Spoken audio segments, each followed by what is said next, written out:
Hey there, welcome to this video on the 7 mistakes to avoid when running your first ad campaigns and what you should do instead. So this video was inspired by some of the B2B clients that we work with and some of the common mistakes that we see whenever we audit their ad structures and accounts. To dive in, my hope and intention by the end of this video that you'll get a couple of things out of this is the first, you'll understand if running ads is right for your current stage of your company. Two, you understand some of the best practices that are required in order to run ads effectively. And the third one is understanding some of the biggest pitfalls to avoid that will prevent you from wasting tens of thousands of dollars when running your own ad campaigns. Really quickly, my name's Orrett Davis. I am the commander of growth at a B2B marketing agency called Mighty Orbit, where we help our clients to drive effective demand generation and paid programs to drive qualified pipeline. In addition to that, I've been a 3 times marketing leader, helping to grow early stage startup tech companies and helping to shape go-to-market strategies and build out small, highly effective marketing teams. I've worked with dozens of companies from bootstrap all the way to funded to acquisition, and these companies have represented some of the best accelerators in the world, Techstars, 500 startups, and some other accelerators as well too. If you want to get connected with me, just scan the QR code below or just visit the short link there. Just check out some of my other profiles. So let's go ahead now and dive right in. I like to start this off is just really when you think about marketing marketing is a science experiment in capturing customers and revenue. So if you've done any science experiments before, you know that there's a hypothesis, there are things that you're testing, and you're trying to get a definitive outcome based off of inputs and outputs. And that's really how I like to think about marketing, especially when it comes towards running paid campaigns. It's really just one big experiment in the things that you're overall testing to get your desired outcome, which is customers and revenue. So let's go take that and dive in a little bit further. And really overall, this video is about customer acquisition. What I like to say about that is there are many different ways to acquire customers. And for everything from creating content, cold email, cold calling, you can get referrals, you can do partnerships, you can do affiliates, you can run ads, tons of different ways. But with each approach that you take, there are a number of trade-offs. And so what I've done here is try to break down what those trade-offs look like with what we consider some of the big 3 marketing activities that companies can take. And that's inbound or creating content, whether that's SEO, YouTube, or posting on social media. That's running ads, Facebook, LinkedIn, Google search. Or in the example of this is also doing outbound, cold email and cold calling. And what I've done here is I've tried to break down kind of what we think, in our opinion, are some of the costs, the ease of use, the predictability, time to results, and whether this is a good channel for B2B or targeting B2C customers. And so just kind of going through this really quickly, when we take a look at inbound content, for example, the cost can be relatively low, especially if you're able to make a lot of the content yourself, or you're able to write or make the videos. Fairly easy to do, someone that you don't need a heavy expertise. May need to know a little bit about SEO and a little bit about how to drive audience engagement, but overall, not too difficult. Predictability, though, is pretty low. So SEO can take months to show outcome and show impact. You don't necessarily know when it comes to your social content who is engaging with your content, or if the right people or your exact target audience is engaging with the content. So there's a little bit of question on predictability there, but there are some ways to mitigate that. And then the time to results, also kind of a question mark there. It could take you months to build up the domain authority, months to build up the brand authority and the reach to drive consistent results with organic. Not to say that you shouldn't do it, but it can take some time. And it's great for both B2B and B2C audiences. Let's jump all the way over to the right though and talk about cold email and cold calling. Costs, incredibly low. You just need to get a list, and it's just a matter of your time and either sending emails or making the calls yourself. Ease of use, it's fairly easy to do. A little bit of technical in terms of like how to set up a cold email process and the domains and doing the domain warming. But overall, not something very advanced or complex. Predictability, pretty high with this one. It's kind of one of those platforms or channels where if you send out 1,000 emails, you're very likely to get at least 10 meetings from them to produce you 1 customer. So from there, it's just a matter of how do you scale from 1,000 to 5,000, 10,000 emails per week or per month to get you to your desired results. Time to results, fairly quick, just a matter of going through the sequencing process to eventually get someone to say yes. And this is really a good channel only for B2B because B2C is pretty hard to do in this approach. But let's talk about now ads. Now ads are kind of in the middle between both of these strategies. Cost-wise, it can get costly, especially in the early stages when we're testing and you're not really sure of the outcomes and you're testing creative. But there's a caveat here with the cost. Ease, fairly easy to do once you understand some of the basics of some of these channels. It doesn't really take an advanced knowledge to get the basics right. Predictability can be incredibly predictable in terms of the results and outcomes. And this is why so many companies are fans of running ad campaigns, because they know for every dollar they put in, they can get 2, 3, 4, 8 times their money back return on what they've invested in. Time to results can be super quick. I mean, we've seen results delivered in a matter of hours, if not days. So it can be incredibly predictable, assuming that you're able to go through the testing process and kind of figure out some of the fine tuning with creative copy and your targeting. And overall, great platform, great channel for B2B, B2C, doesn't matter. Ads are a great fit for everyone. So with that, I just wanted to go over a quick overview. What we see are some of the pros and cons of the main kind of 3 channels. And depending on where you are for your company, one of these 3 channels or a combination of these channels might make the most sense. But for today's conversation, we're purely going to talk about those that are ready to run ads and some of the biggest mistakes to avoid when doing so. All right, so let's dive in. So to kick things off, the mistake number 1 that we see a lot of companies make when it comes to running ads is doing so on multiple channels at once, right? And we think this is a huge mistake that companies make, and they do it all the time.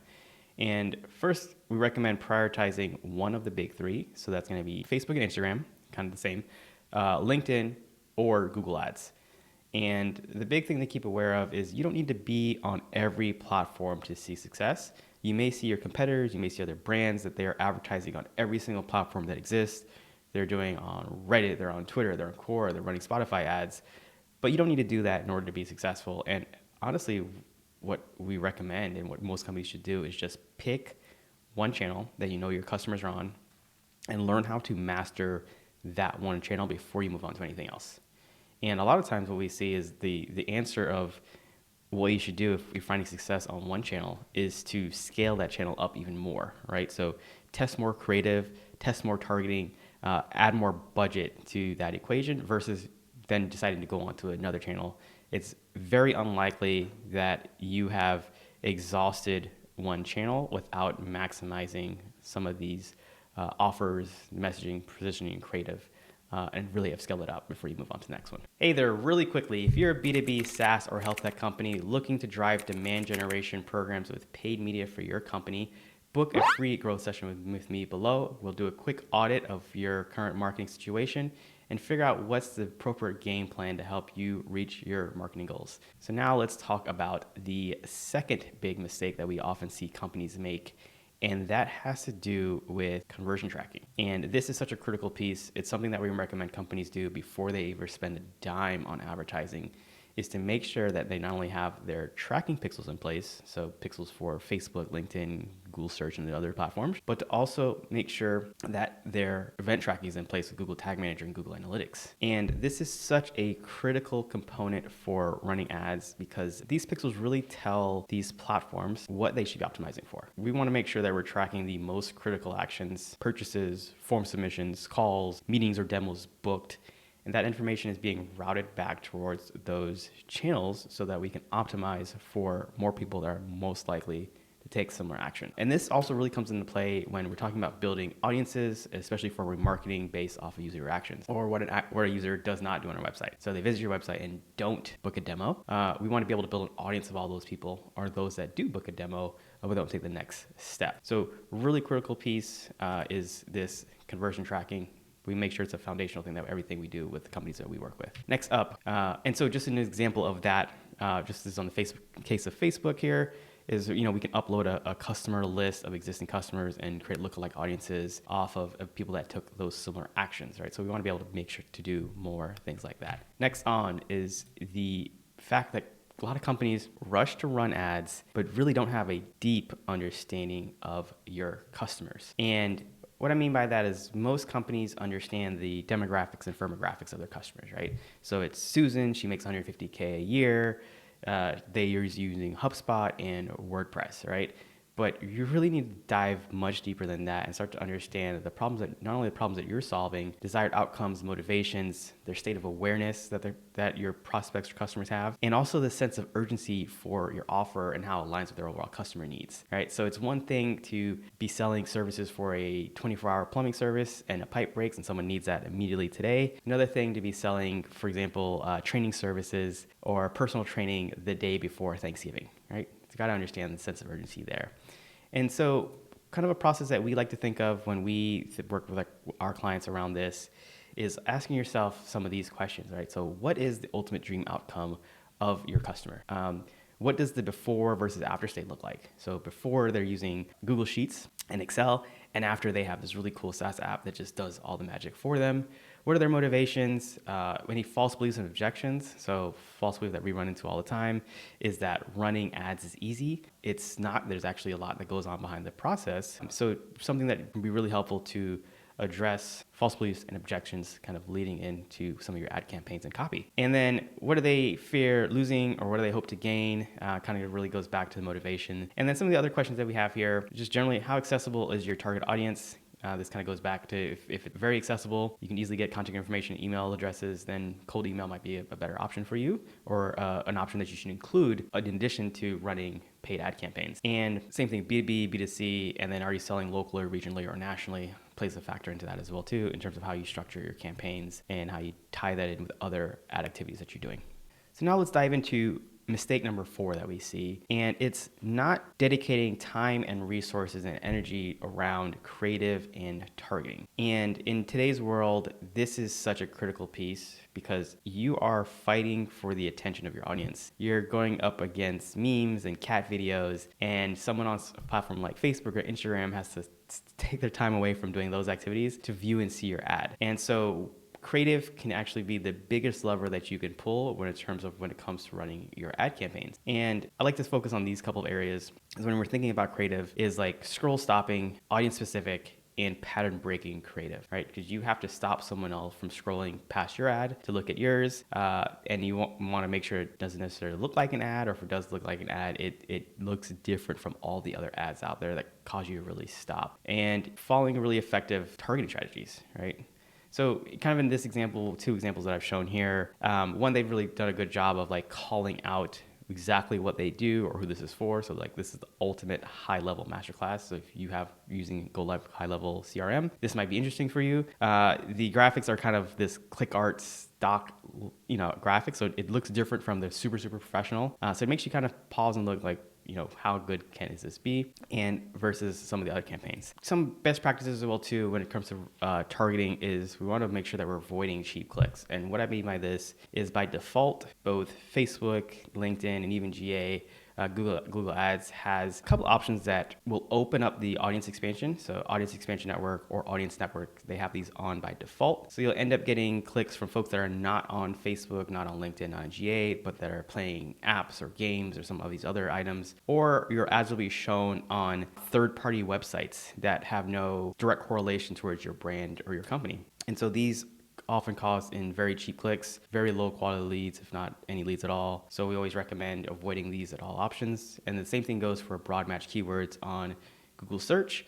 We want to focus on high intent keywords and exact match keywords versus something super broad. So here's just another example of when I talk about like creative and targeting. In these 2 ads examples, they've done a really good job of calling out their exact target audience. And so in this ad on the left, if you have a law firm website, this directly appeals to you. Is your law firm website really working? And on the ad on the right, if you're a digital agency owner, they directly call out you there and identify some of the problems that most agency owners have, right? Proven, predictable, scaling marketing engine. So really good examples of, like I said, calling out your specific target audience, some of the scroll stopping or audience specific, at least having one of these 3 in your ad structure and ad copy. So now let's talk about the mistake number 5 that we see, and that is all focused about remarketing strategies. And a lot of times when we work with clients, they do not have a remarketing strategy in place. They are simply running one set of ads directly to a direct to book demo or direct to book a meeting flow. And the thing that we've noticed with this is that cold audiences rarely convert. They're actually the most expensive audiences to go after. And where the real money is all in the remarketing. Like that's where you'll make all of your money, is in your remarketing efforts. And it's really simple. Like people are busy, they easily forget, but marketing is about taking your customers through a specific journey. And remarketing allows you to facilitate that journey based off the actions that people take or did not take on your website. And so kind of how we like to think about this is really structuring remarketing around building and gaining trust and authority. All right, so that means developing assets around testimonials, case studies, guides, and resources based off of when someone visited your site and the actions that they took on your site. So kind of in this example here that I'm showing kind of the advance is we generally like to set up a 30, 90, or 180-day remarketing funnel based off of high intent page views. So someone visited a pricing page or demo page or a services or integration page. We like to do that also based off of the ad types that we're running. So if someone views a single image ad or views a video view ad to a certain percentage, that's a higher level of intent. So we want to make sure that they get enrolled into one of these 30, 90, or 100-day buckets form a remarketing strategy. So this is a big area that we see a lot of times companies make the mistake. They just run one single ad, when in reality, they should split up their ads based off of some of these intents and try and build trust over time. Going on with that, this is just an example from a website that I visited, and even showing you how this kind of works with LinkedIn. Is on LinkedIn, you would set up the conversion event to be off of like a thank you page. And if someone visited that thank you page, that person would then get enrolled into the marketing sequence. So in this example, I saw this ad on Instagram. I went to the page. I didn't make a purchase, but then the next day I then got hit with this ad here saying, hey, you almost forgot to make your purchase. Like click here to grab your 50% off offer. Right, so it's a really good example of remarketing in place. And if I didn't cover on this ad here, this individual could then run additional campaigns that show me case studies, testimonials, things that kind of like made me think I'm missing out on this offer, and this offer would help me solve all of my marketing problems. All right, so now let's talk about mistake number 6. And we see this all the time as well too, is if you're running ads, it doesn't matter if it's on LinkedIn, Facebook, or Google search, that people run ads and they point their customers or prospects towards their homepage. And this is probably one of the biggest mistakes we see that companies can make. And the reason for that is your homepage is really a directory of your products and services. It's a directory of your company. There's all these places that someone can click around, so they can go view all these buttons here, go click on these. You know, there's just too many places for someone to be easily distracted on your homepage. Versus your landing page is meant to really be your sales page. Like, this is designed to do one thing and one thing only, and that's convert traffic. So in the example here, this is Monday.com's homepage, and you can see there's just a bunch of places you can go. Versus if you look at Monday.com's specific landing page, and in this example, I searched for project management tool, right? So agency project management tool. I was then directed to this exact landing page that has that same headline copy, project management made easy. Right. And so this just kind of leads me to immediately get started. Right. So one big call to action there. I can kind of click what I'm most focused on for project management, and then that's it. I get started. There's no option to really bring me all throughout, and kind of they removed the navigation and made it very easy just to get started immediately. So another big recommendation there is stop sending traffic to your homepage if you're running paid campaigns, and direct that traffic to a vertical focused or messaging focused landing page only. And now on to mistake number 7 that we see, and this is kind of a bonus, is companies that are not using a CRM paired with their paid ad strategy. And how we like to think about this is your CRM is your single source of truth for your business. And the in-platform data that you get from, say, Facebook or LinkedIn doesn't always match what your end data is going to say in your CRM in terms of your number of customers, number of leads, and the number of opportunities that you've developed from specific channels. And so we just really think that this provides the overall insights into your marketing and sales activity into a very detailed process. So that way you can track leads to deals to customers where you don't really see those insights inside of, like I said, Facebook or LinkedIn or Google Ads. And it really helps you to answer questions like what's the cost per lead, cost per meeting, the customer acquisition cost. So kind of in this image here, what I've shown is just from HubSpot, is being able to show the number of impressions you got, number of clicks, the number of contacts generated, and then the number of customers that came from specific campaigns that you're running, and then the cost per each, right? So in this example here, you're seeing that it generally costs them about $866 to acquire a customer, right? So it allows them to quickly answer, what is the customer acquisition cost for a specific campaign, specific channel, and really helps to inform your overall marketing decisions that you need to take, especially when it comes to running ads. And this ties directly back towards the marketing and science experiment. Is this helps you figure out what the inputs were and what the outputs are, right? So output here in this example is customers and the cost to acquire a customer, and then the ROI. We can clearly see that they have a 43% ROI from their ad campaigns that are being run. So really great insights. So make sure you're using a CRM if you're gonna run ads. Even a basic one is helpful, but you just have to find a way to cleanly track and understand the data that you're producing. So we've come to the end of this video here. Like I said, this was really meant to be a guide of the 7 mistakes to avoid when running your first paid ads. And this just comes from all the experience that we've had with workings of dozens of B2B SaaS and health tech companies over the years. And time again, we see that they make these 7 mistakes. It doesn't matter if they are in an early stage company or they're the growth stage company and they've received millions of dollars in funding. It's very likely that they're all making one of these 7 mistakes somewhere throughout their ad process. So I just wanted to put together this video so you don't do the same, so that you can save thousands of dollars when you go to run your own ad campaigns. You can know what the best practices are, and 2, hopefully you know if running ads is the best approach for your business. If you've enjoyed this video, be sure to give it a thumbs up and check out some of our other resources in our YouTube channel. Have a good one. Peace.